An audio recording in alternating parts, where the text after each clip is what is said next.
And we are here, Big Idea to Bestseller podcast, and we got a amazing guest today. We got Jacquelin Maylani in the house. We got best-selling author of the new book From Shadows to Sunlight, a journey of healing from mental health issues and embracing your spiritual gifts to live in the light. Now, I'm excited about this because not only is Jacquelin's story amazing, but her book's amazing, and I'm excited to dig into the spiritual side of things. I live a lot in the black and the white. I live a Yeah, lot in you a do. very clear focus.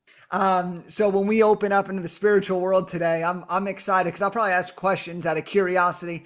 And I know that your book's going to bring a lot of great joy and truth to a lot of things. So Jacqueline, welcome to the show. Thank you, Jake. Thank you so much for having me. Of course. So let's kick things off, okay? From shadows to sunlight. I love it. I love what it stands for. I love what it means. Tell the people, what's the book all about? What made you actually want to write this thing? Yeah, so it was funny when after the pandemic happened, like my business was kind of like going downhill a little bit, and it felt like I was being driven to do something else. And right when I was starting to have the idea of writing a book, you happened to pop up in my Explore page, and I was like, oh, curious. So I started following you. And then I just started seeing your content a lot, like why you should write a book, telling your story. And so then I just kind of went with it. And then I realized like all the stuff that I had been through. I had never opened up about suicidal thoughts or depression or anything. And I realized that I feel like that's something people need more attention to and more understanding of, especially in the spiritual realm. And that's essentially what my book is about. So, yeah. Mm, mm. You know, what made you decide to finally write the book, right? Because you'd been following the content Yeah. and then you had also been thinking, okay, maybe I should do this. Maybe I could do this. What was the turning point for you or the trigger point that said, I'm not going to think about it anymore. I'm doing something about it. Yeah, so I live in Maui. So right when you happen seeing your content, every time I would drive down a certain street, there would be people giving suicidal ideation awareness. So a lot of people who die from suicide here on the islands, there would be people with with signs of their photos of their loved ones who passed from suicide. And that was always like a sign to me, like you need to write this book. And so before I actually started writing it and signing up with your program, it was constant people out there talking about suicide awareness. And then once I finally started writing the book and went to your live event, all of a sudden those signs were gone. And so it was like, okay, like you're finally doing it now. Mm. Yeah, it was really Wow. crazy. Yeah. Wow. Talk about the spiritual within the spiritual, right? Yeah. So when you started writing the book, all right, everyone's got a unique journey of how they go from I'm writing the book to actually launching it. What were Yeah. some of your biggest hesitations or concerns early on, if you had Um, any? I had a lot. It was being seen. Like, I don't know if you remember at your live event, but I like screamed my like fear within that circle. I don't know if you remember, but being seen for finally like for my darkness. And I think the core fear was, oh, she's a spiritual person, but she's all about like the dark side of spirituality. Now there was so much fear around that.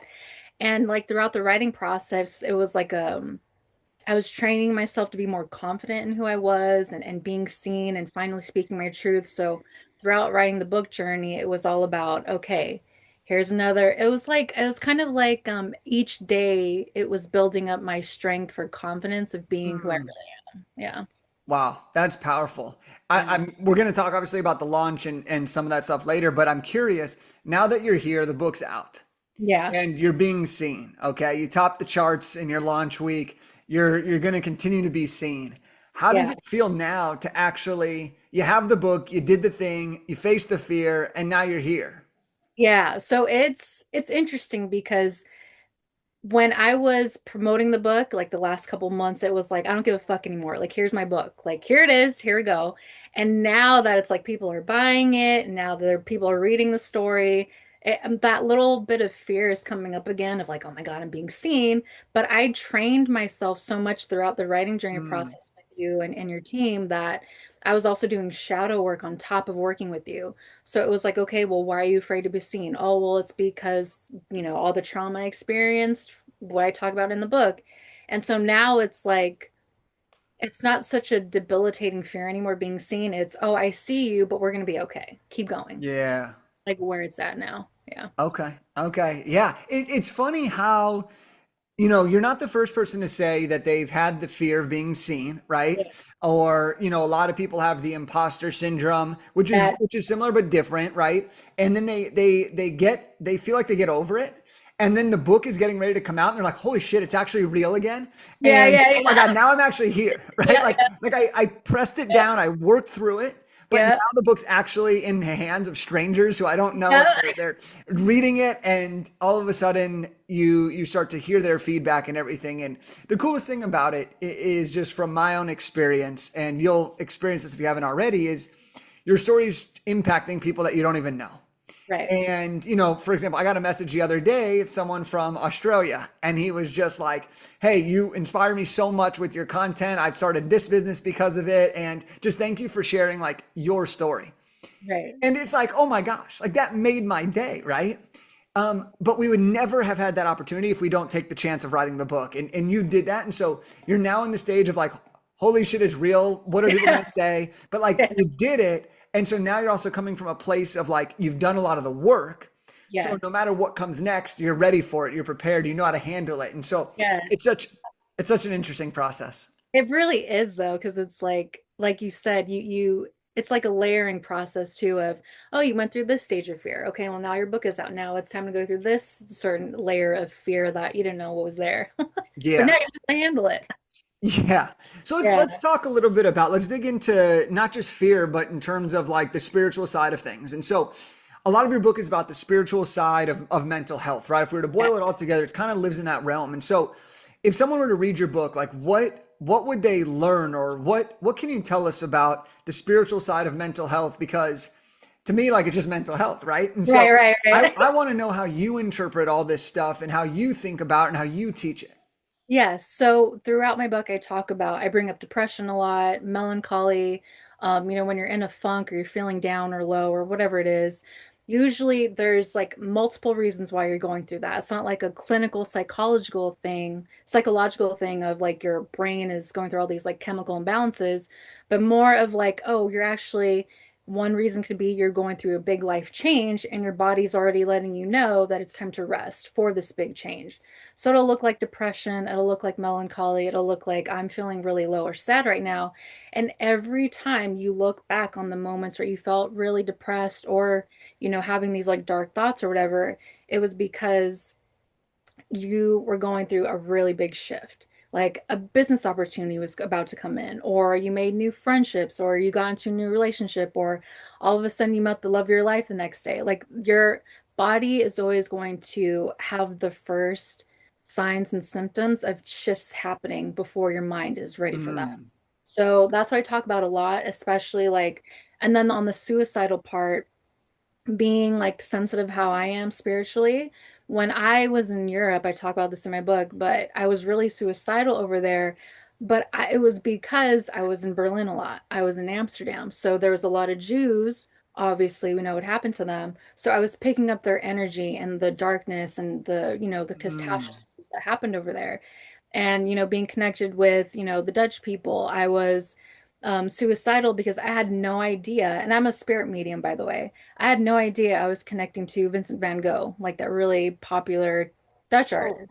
so for you, real quick, I want to interject here. So for you, as a spirit medium, I think is how you termed it. Is that where you, as your current embodiment, right? Is that where you kind of embrace and kind of feel what has come before you in those Yes, various places? And so yes, you naturally absorb the feeling, yes, and that's kind of how you respond to those types of situations. yes, yes. And so I help you understand um if you're going through that. Like let's say you travel somewhere and you already know you're sensitive to people's emotions or energies. You walk into a room and you can really feel what's going on in the environment. That's going to happen to you if you travel somewhere new. So you'll be able to Okay. pick up the emotions and energy of what previously happened there in history. And I didn't know that at the time, but that's exactly what happened when I was over there. So on the flip side of that, I'm always a glass half full while also understanding what I'm experiencing, right? But like, does it have the same effect on the positive side? Oh, absolutely. So Oh, yeah. so so where and maybe you haven't been to these places, but if you're like, oh my gosh, I know I absorb the history of the place into Yeah. my experiences. What places or what triggers do you want to be around to help you feel the more positive side of things? Because there's death everywhere, right? Oh, absolutely. So how do you absorb that side of it? Ooh, that's a really good question. It's kind of like the first thing that came up is like, let's say you want, a wealthier lifestyle or you want a wealthier mindset. What I have done is surrounded myself with people who are in that frequency or go to places that have that wealth vibration. So, for instance, Hmm. when I used to live in LA, like I would always be in Beverly Hills. I would always go hang out in Pacific Palisades. I would always go hang out at what's that mall called? In Costa Mesa. You know what I'm talking about? Pacific. I don't know the name of it, but You point know, is going around wealthy yes, areas that yes, yes, yes. surround like it's just when you're there, you're like, oh, this is wealth. Like it's around you. Yes, yeah, yeah, yeah, yeah, yeah. So that would be like the positive aspect of that. Yeah. Got it. Got it. And so, your book's title is Shadows to Sunlight. You talk a lot about the darkness and the light, right? So where did you kind of come up with that? And like how does it resonate with you in your day-to-day life? Yeah, so the reason why it was tiled from shadows to sunlight is because I think when we think of like our dark side of ourselves, we think it's a bad thing. But really what's happening is it's just another aspect of us that is wanting to be looked at to, help us with our lives or improving our lives or whatever it is. And so I feel like for now, what I do now, and this was also because of shadow work that I talk about in there is if I see like a blind spot of mine, or if I see an aspect of me that is not good, or I don't like, it's actually beneficial for me because it's like, oh, I see that. Cool. Now I can change this habit and do something different. You get what I'm saying? Mm. Like shedding light on your darkness actually brings in more mental and emotional stability instead of pushing it away, which causes the depression and the suicidal thoughts and Mm. all those kinds of things.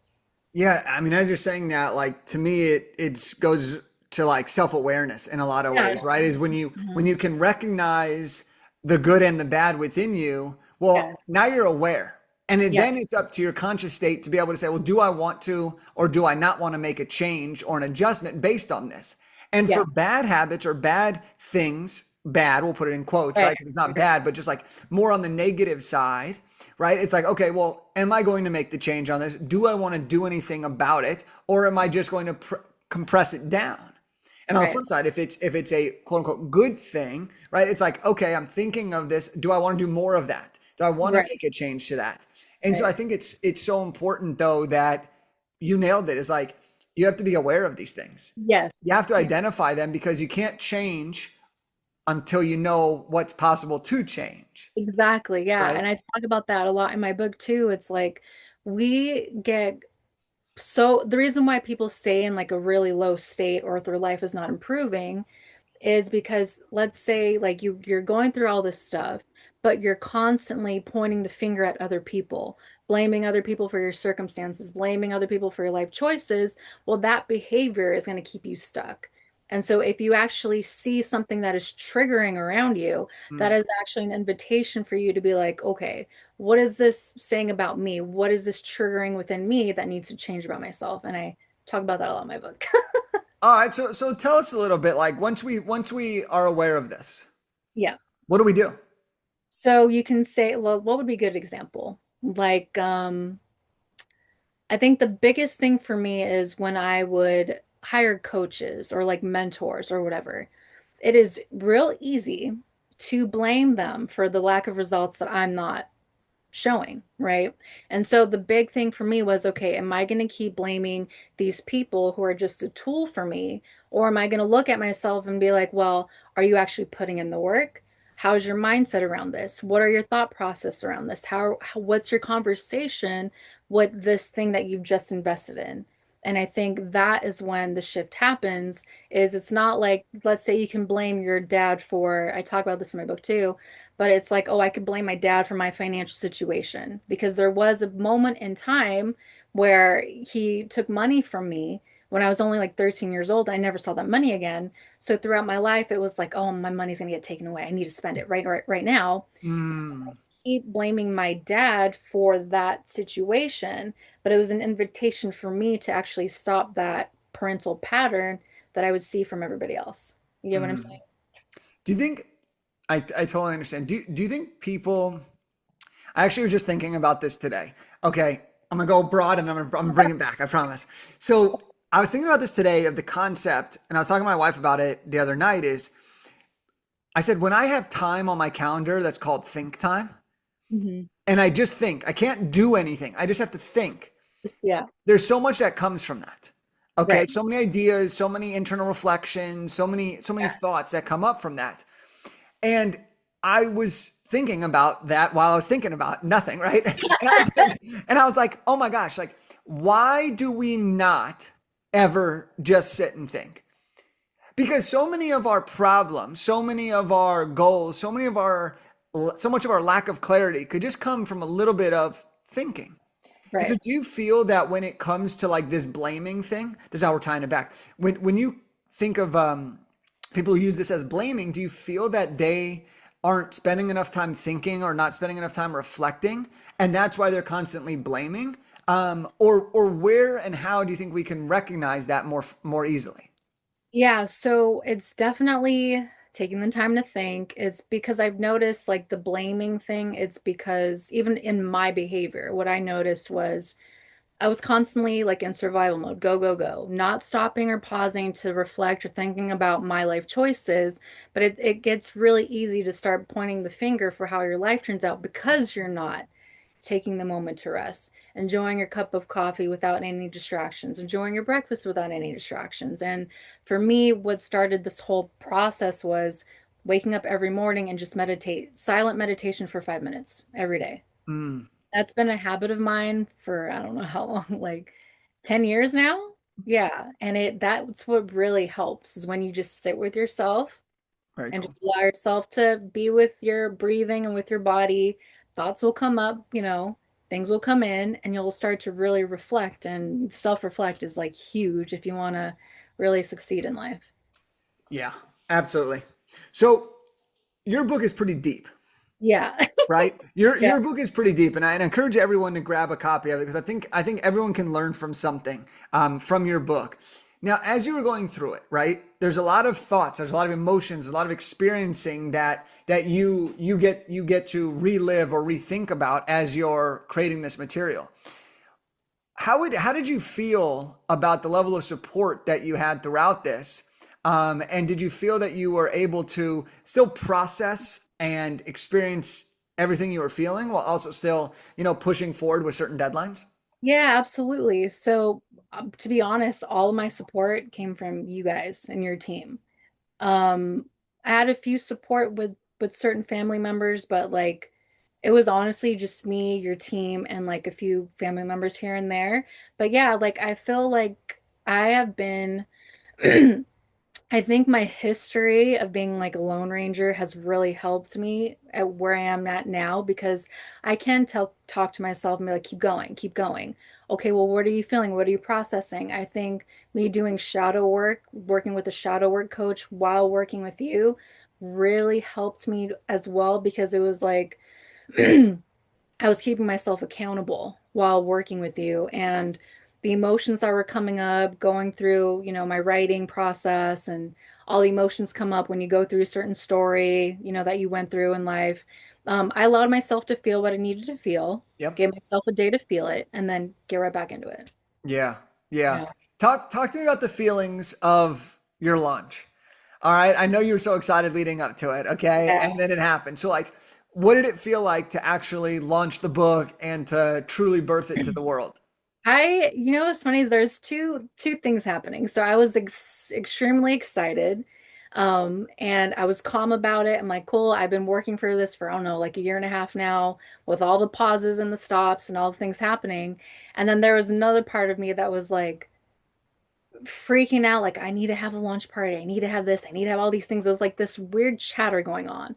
But I was like, no, like the the calmness is actually letting me know that this is going to be really successful. Mm, Um, And I have noticed, like maturity wise, anytime that I have gotten like overly excited about something instead of like a pretty happy medium.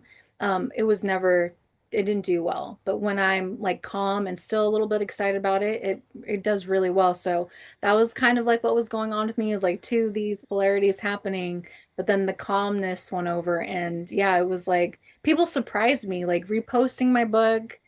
Because there was no expect, I told myself, do not expect anything, have no expectations, just stay calm, your book's out, like just celebrate yourself. And that's what I did. I didn't have a launch party. I went and had my own solo dinner at the Four Seasons, and I it was like that was my moment to just be like, wow, you did this. Like I didn't have any other people to distract me. And I brought my book with me, and like the hostess and the waitress bought the book, and it was great because like I didn't have other people distracting me to be like, whatever. I was there by myself. I could talk about my book with all these strangers, and yeah, it was great. It was, I don't know, it was not what I expected. Wow. Nice Wow. surprises. Yeah, no, that's great. And the coolest thing is every person experiences it in their own way. Different, yeah. Right. And it's so cool because like some people want to do the individual thing. Some people want to do the big launch party. Some Right, people right, want to right, travel for their book launch. Some people want to right, like launch and then just disappear for a little bit. And like right. the thing that I've learned though from book launches is the launch is a special moment to basically say it's here and Yep, it's available, right? right. Everyone can come get it. And it's like, okay, this is the start of the next thing. And that's exactly what happens is because you have the launch and then it's like, okay, well, now you have this book and you can use it now for the next decade or Right, more, just giving it away, selling it, using it for business opportunities. I mean, the possibilities are endless. And so right. that's why I always tell people it's so important to enjoy and celebrate that launch in the way Yeah, that fits best for you because you got to that point and that's an amazing thing. And yeah. then And now I'm you I'm can use it. I'm grateful I remember you texted me or emailed me like to celebrate, have fun, and that was like a nice little quick reminder to be like, "Oh yeah, I can just celebrate and Yeah. just chill." And Yeah. it worked out perfectly. Yeah, awesome. So for people who are listening here, okay, let's say they're listening. Obviously, we're going to link up the book and everything. But if you were to leave somebody who may be going through something, right? And again, your book's all about the spiritual side of mental health and everything that we've already discussed today. And there's so much good stuff in the book.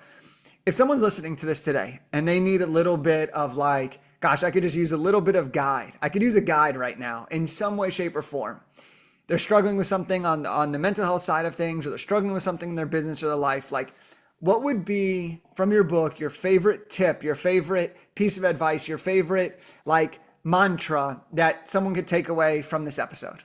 Yes. So if you are like going through something heavy, going through something deep right now, I feel like the thing that's going to help you the most from my book is just to allow yourself to be with that emotion, not to resist it, not to fight it, but just lie down in your bed, feel what you need to feel, and go do something fun, or it's not even fun, but something that's comforting.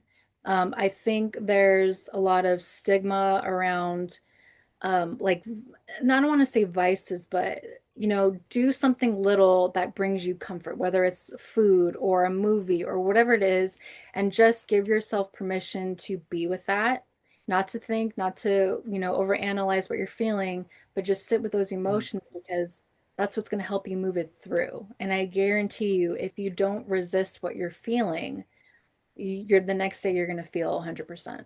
Mm, mm, awesome. So how do we connect with you, right? People are going to listen to this, they're going to be excited about it. How do we buy the book? How do we connect with you? How do we learn more about you? How do we work with you? Give us all the goods. Yeah, so find me on Instagram, TikTok, and YouTube. I'm sure my handle will be on the podcast episode. My website, I will be opening up spirit readings very, very soon. I had to put them on hold for a little bit just to get the book done. But I do connect with your deceased loved ones, your spirit guides, whoever it is you want to connect to in the spirit world. And I do personal readings with them to help you connect to the spirit world. And yeah, just find me on Instagram. I feel like I'm the most active on Instagram and TikTok. So find me Cool. on those too. All right, Jen, we'll link all that up for everybody. And as we wrap up, I just want to say thank you. Not only thank you for today and for coming on the show, which has been a blast. But I mean, thank you for trusting us, from the Yeah, time you came to the live event to all the life things that life during your experience and yeah, creating this book. But, you did it and you trusted us and you followed our process. And you know what? It's really beautiful what the finished product is. And so, thank you for all of that. And thank you for being here. yeah, of course. Thank you, Jake. I want to say though, like high quality, all the stuff that you do, like the Mm. cover, your editors, your just everything. It's top quality, and I'm very grateful for the services that you offer. So thank you. Awesome. Of course, of course. So there you have it. And before we wrap up, here's the challenge that I pose to anybody who's listening at this moment. Okay. Jacquelin said something, and again, it's top of mind for me, but is this idea of awareness, this idea of becoming aware of something, right? So I want you to just, after you listen to this, just pause everything. I mean, if you're driving, don't do this while you're Yeah, driving, don't. but pull over, or when you get to your destination, or when you get home today, sit down, put a timer on for 3 minutes. It doesn't have to be long, okay? Put a timer on for 3 minutes. This is the challenge. Put a timer on for 3 minutes and just sit in your thoughts. No plan. Don't stress out if you're breathing properly. You don't have to do true meditation. Just timer goes on 3 minutes. You close your eyes and you just think and sit there. And whatever comes to mind, Yep. notice it. Be aware of it.